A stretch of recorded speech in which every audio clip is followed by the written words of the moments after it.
참 믿음으로 본향을 향하라.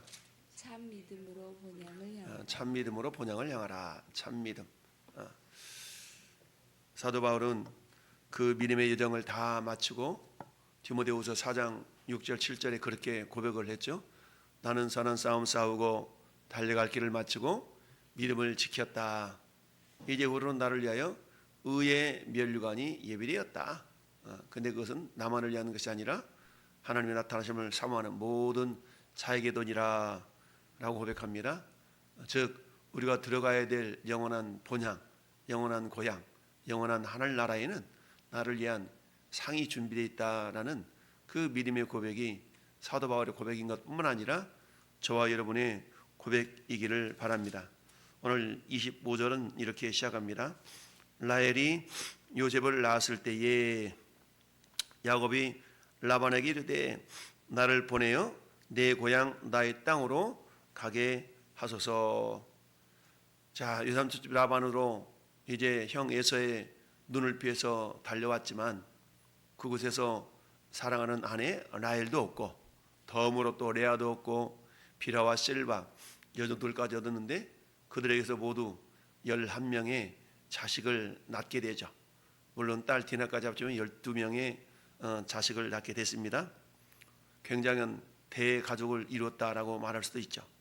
그럼에도 불구하고 여전히 야곱의 인생은 어떤 인생이에요? 그저 머슴살이 인생, 외삼촌 라반을 위하는 머슴살이 인생에 불과하다라는 것을 우리는 보면 알 수가 있습니다. 드디어 이 야곱은 불현듯 이제 고향으로 돌아가고 싶은 그런 생각이 들게 되었죠. 왜 그랬을까요? 그것은 하나님께서 이미 창세기 28장에 있어서 하나님께서 야곱에게 세우셨던 그 언약을 야곱이 생각해 냈던 것이죠. 야곱이 돌베개 베고 잠을 잤던 그곳에 사닥다리가 있어서 하늘까지 연결되어 있고 하나님의 사자들이 오르락 내리락 했다 그랬어요. 그 사닥다리는 우리가 영적으로 해석하면 예수 그리스도다라고 그랬죠. 하늘과 연결시키는 영적인 사닥다리가 예수님이신데 예수님을 통하지 않고는 아버지께로 올 자가 없다. 그곳에서 하나님은 야곱과 언약을 맺으시죠. 그 언약의 내용이 뭡니까? 내 자손이 땅의 티끌같이 되어 네가 서쪽과 동쪽과 북쪽과 남쪽으로 퍼져나갈지며 땅의 모든 족속이 너와 내 자손으로 말미암아 복을 받으리라. 네가 어디를 가든지 내가 너와 함께 있어서 너를 지키며 너를 이끌어 이 땅으로 돌아오게 할지라. 내가 너한테 허락한 것을 다 이루기까지 너를 떠나지 않겠다 라고 28장 14절 15절에 야곱과 맺었던 언약, 야곱은 이 언약을 기억하고 있었던 것이죠. 그래서 야곱이 돌아가고 싶어 했던 고향은 1차적으로는 아버지 이삭과 형 에서가 살고 있는 브엘세바라는 그런 지역이었고, 좀 더 근본적으로 표현한다 그러면 가나안 땅이라고 말할 수 있겠죠. 왜냐하면 가나안 땅 전체를 하나님은 약속의 땅으로 그리고 그 후손에게 주겠다라고 약속하셨기 때문이죠. 따라서 이 요셉을 낳았을 때에 야곱이 외삼촌 라반에게 나를 보내어 내 고향 땅으로 가게 하소서. 그러니까 이건 뭐예요? 이미 삶의 주도권이 야곱에게 있지 않고 외삼촌 라반에게 있었던 걸 봅니다. 그러니까 이제 내 좀 갈라니까 나 좀 가게 하시오 라고 지금 표현하고 있는 것이죠. 그래서 내가 외삼촌에게 일하고 얻은 처자를 내게 주어 나로 가게 하소서. 내가 외삼촌에게 한 일은 외삼촌이 아시나이다 라고 이렇게 지금 표현합니다. 그러니까 야곱의 삶 자체는 굉장히 성실한 삶이었던 것을 우리가 삶이었던 걸 알 수 있잖아요. 7년 동안 부지런히 일해서 어떻게 라헬을 아내로 얻어볼까 하고 7년을 일했더니 아침에 눈 떠보니까 라헬이 아니라 레아가 자기 눈앞에 있었죠. 그랬더니 왜 이렇게 미리 얘기해 줬더라면 자기 좀 더 실망하지 않았을 텐데 미리 얘기도 않고 탁 그날 와가지고 그야말로 언니를 집어넣어 줬으니까 그러면서 하는 소리가 우리 지방에서는 동생이 형보다 먼저 시집가는 법이 없다. 이렇게 그냥 얘기한 거 하고 있어요. 자, 그러면서 나로 가게 하소서. 내가 갈랍니다. 이게 아니야. 가게 하소서. 그러니까 주도권이 라반에게 있었던 걸 알 수 있죠. 그러면서 내가 외삼촌에게서 일하고 얻은 처자를 내게 주시오. 나로 가게 하소서.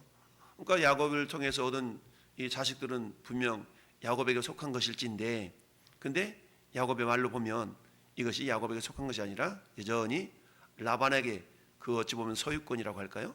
이게 있었던 걸 봅니다. 그러면서 내가 외삼촌에게 한 일은 외삼촌이 아십니다. 그러면서 이렇게 얘기했더니 라반이 뭐라고 얘기합니까? 그에게 이르되 여호와께서 너로 말미암아 내게 복 주신 줄을 내가 깨달았노니 네가 나를 사랑스럽게 여기거든 그대로 있으라. 지금 라반은 어때요? 야곱을 통해서 자기 가문이 복을 받은 줄을 알고 있어요. 참 얼마나 멋집니까? 여러분이 가는 곳곳마다 야, 저 사람 때문에 그 사람 때문에 우리 회사가 잘 되고 있어. 이렇게 인정한다면 큰 은혜겠죠. 그래서 그러면서 여기 그대로 있으라. 왜 그래요? 지금껏 야곱을 통해서 자기 재산이 늘어났는데 야곱이 갚버리면 어때요? 재산을 더 이상 늘어나게 할 수가 없으니까 야곱을 붙드는 겁니다. 품삯을 정하라. 내가 그것을 주리라. 지금까지는 어때요? 꽁으로 했던 거, 꽁으로. 그저 그냥 자식 잘 키우고 낳고 이걸로 여겼던 것이죠. 그랬더니 이제는 어때? 품삯을 정하라. 내가 그것을 주리라. 아니 미리 그동안 수고하고 있는데 네 품삯 좀 내가 이렇게 해줄게. 이랬으면 얼마나 좋아요? 마치 그런 거죠. 어떤 회사에서 그냥 알바생 하나 썼는데 알바생이 너무 일을 잘하는 거야. 그 정직원들보다 일을 잘해. 그런데 뭐 그 품삯은 여전히 알바생 품삯만 주고 있어요. 근데 일 너무 잘해. 정직원보다 잘해. 그러던 어느 날 알바생이 이제 그만둘랍니다. 그랬더니 그때서 뭐라고 그래요? 내가 좀 임금 좀 올려줄게. 좀 더 일해라. 이러는 것이죠. 미리 선수 쳐가지고 우리 집사람이 어떤 어린이집에서 일하는데 열심히 일하는데 그곳 설리 이제 그만 관두고 쉬려고 그랬더니 그 원장이 월급 돌려줄 테니까 좀 더 일해달라고 이런 것과 똑같은 거죠.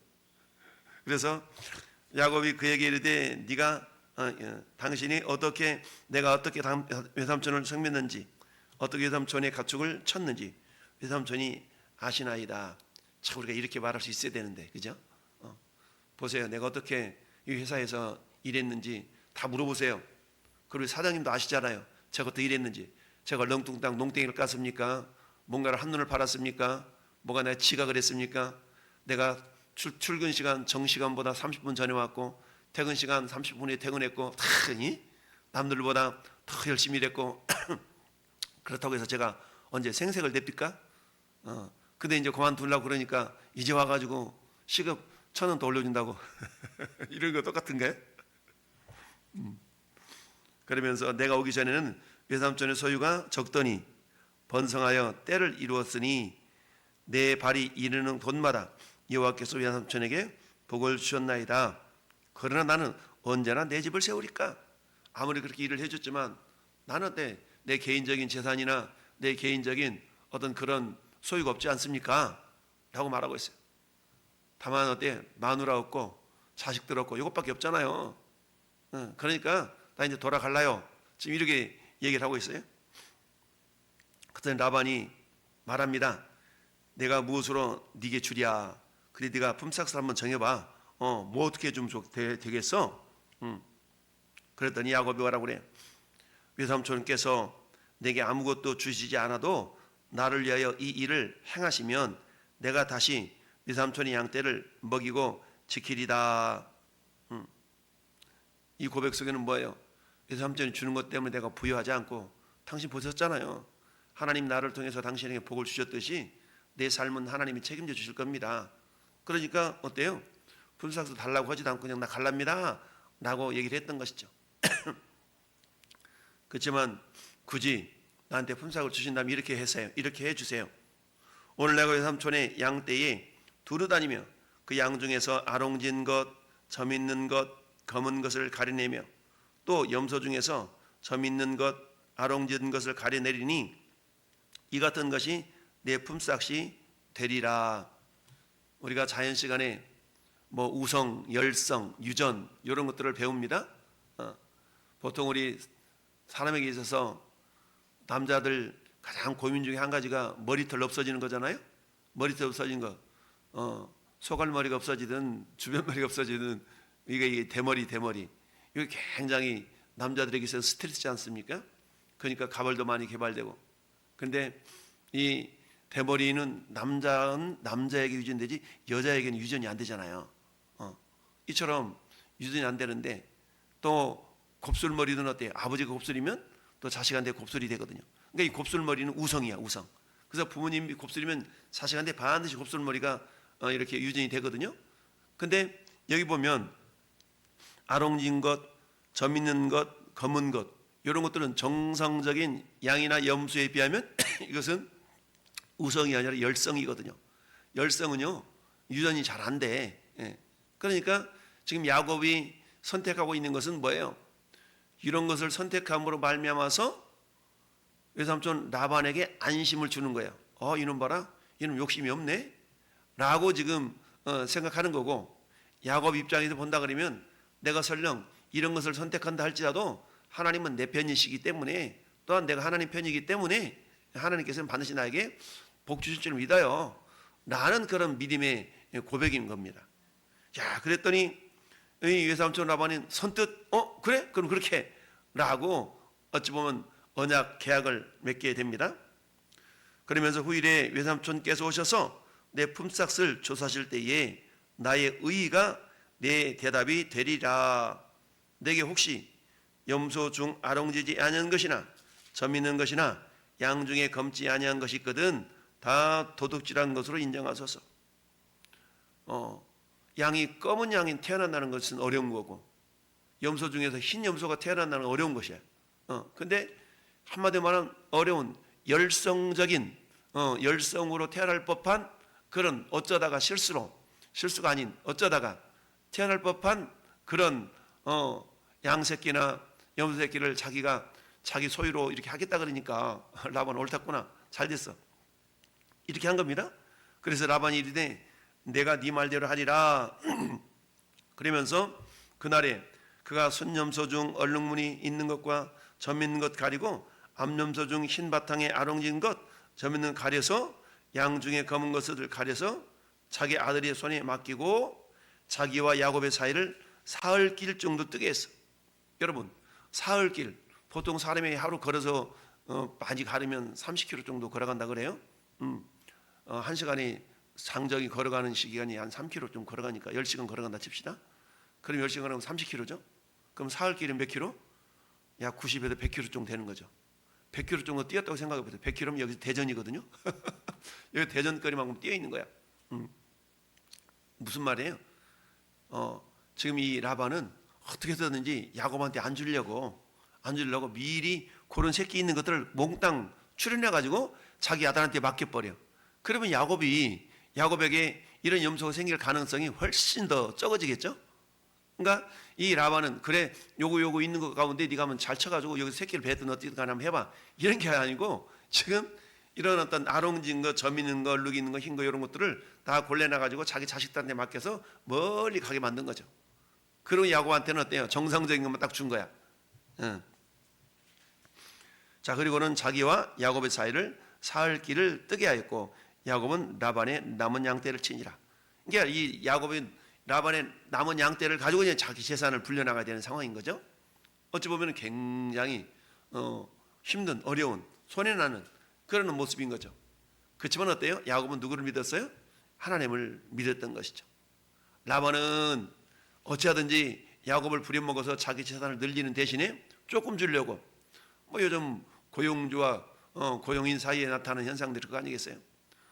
사장님들은 어떻게든 덜 주려고 그러고 거기 종업원들 어떻게든 더 받으려고, 이런 관계성 속에서 노조라는 것이 생긴 거 아닙니까? 자, 그렇다면 오늘 본문을 통해 우리가 생각해 볼 것은 첫째는 뭐냐? 영원한 본향을 사모하라는 겁니다. 여러분 아무리 지금 이 바다나란 이 하란 땅에서 양들이 많고 자식들이 많이 늘어난다 할지라도 야곱은 어때요? 이곳이 자기가 정착해서 영원히 살아야 될 것이 아니다라는 그런 믿음이 있었던 거죠. 왜냐하면 하나님께서 이미 야곱에게 하셨던 그 언약을 야곱은 잊지 않고 있었던 것입니다. 그러니까 어때요? 이제 날 돌려보내 주시오. 이때는 야곱에게 어떤 재산도 없었잖아요. 그럼에도 불구하고 어떻게 가겠다라고 말한 것은 하나님의 약속을 믿었기 때문이다라는 얘기입니다. 그래서 저는 여러분은 영원한 본향을 사모하라. 여러분 히브리서 11장을 우리 보통 믿음장이라고 말합니다. 히브리서 11장에는 많은 믿음의 선진들이 된 이야기가 나와요. 그러면서 그들이 이같이 하는 것은 자기들이 본향 찾는 자임을 나타냅니다. 그들이 나온 바 본향을 생각하였더라면 돌아갈 기회가 있었으려니와 그러나 그들은 이제 더 나은 본향을 사모하니 하늘에 있는 것이라 곧 하늘에 있는 것이라. 그러니까 하나님이 그들을 위해서 한 성을 예배했다. 천성, 하나님의 나라, 천국, 새하늘과 새 땅, 이걸 하나님께서 준비하셨다라는 얘기입니다. 그러니까 우리는 육신적인 고향은 있을 수가 있지만 그잖아요. 근데 저 북녘 땅에 고향을 두고 내려온 신앙민들은 어때요? 저 38선에 가가지고 거기서 뭐 차례 지내고 막 그러지 않습니까? 근데 어때요? 설령 그런 육신적인 고향이 멀리 있다 할지라도 어때요? 우리의 영적인 고향, 본향이라고 말하죠. 우리가 잠시 장차 들어가야 될 영원한 본향, 이것을 우리가 사모할 수 있어야 된다라는 얘기입니다. 뿐만 아니라 하나님 어때요? 정말 성실한 신실한 자가 하나님 사람으로부터도 인정받고 하나님께도 인정받는다라는 사실을 우리가 알 수 있어야 됩니다. 에베소서 6장에는 6절에 눈가림만 하여 사람을 기쁘게 하는 자처럼 하지 말고 그리스도의 종들처럼 마음으로 하나님의 뜻을 행하고 기쁜 마음으로 섬기기를 주께 하듯 하고 사람들에게 하지 말라. 이는 각 사람이 무슨 선한 일을 행하든지 종이나 자유인이나 주께로부터 그대로 받을 줄을 알미니라. 할렐루야. 늘 말씀드리지, 심은 대로 행한 대로 일한 대로 하나님 반드시 보응하시고 갚아주시는 하나님이시다라는 사실입니다. 따라서 어때요? 우리가 무슨 일을 맡겨진다 할지라도 그 맡겨진 일에 대해서는 최선을 다하고 특별히 성경 뭐라 말씀하냐면 선한 일, 무슨 선을 행하든지 무슨 선한 일을 행하든지, 즉 우리는 악한 일에 열심을 품으라는 얘기 아니라 우리에게 주어지는 모든 선한 일에 대해서는 우리가 어때요? 최선을 다해서 주께 하듯 하고 사람에게 하듯 하지 말라라는 얘기입니다. 이 야곱이 최선을 다해서 일을 했더니 어때요? 외삼촌의 재산이 듬뿍 늘어나게 되었던 것처럼 하나님이 자기와 함께 하셨던 것을 야곱은 알았고 자기 발길이 머무는 곳곳마다 여호와께서 복을 주셨던 걸 또 알고 있어요. 그러니까 자기는 어디를 가든지 나는 하나님 나를 통해 복을 주시는 분이야 라고 하나님을 신뢰했던 것이죠. 마찬가지로 하나님은 저와 여러분들을 어때요? 이미 우리와 함께 하시고 우리를 통해서도 야곱과 함께 하셨던 그 하나님, 우리와 함께 하시는 하나님은 동일하신 하나님인 줄 믿습니다. 우리가 성실히 행할 때 우리를 통해서도 이와 같은 놀라운 은혜와 축복이 나타나게 될 줄로 믿습니다. 물론 우리가 이 땅의 삶이 전부는 아니지만 우리 영원한 본향을 향해서 오늘도 좁은 문 좁은 길을 걸어가되 이 땅에서 맡겨진 일을 최선을 다해서 우리가 살아갈 때에 마침내 마지막 날 나는 선한 싸움 싸우고 달려갈 길을 마치고 믿음을 지켰노라라고 고백하며 이제 나를 위하여 의의 면류관 예비되었다라고 고백하는 우리 모든 성도들이 될 수 있기를 예수님의 이름으로 축원합니다. 아멘.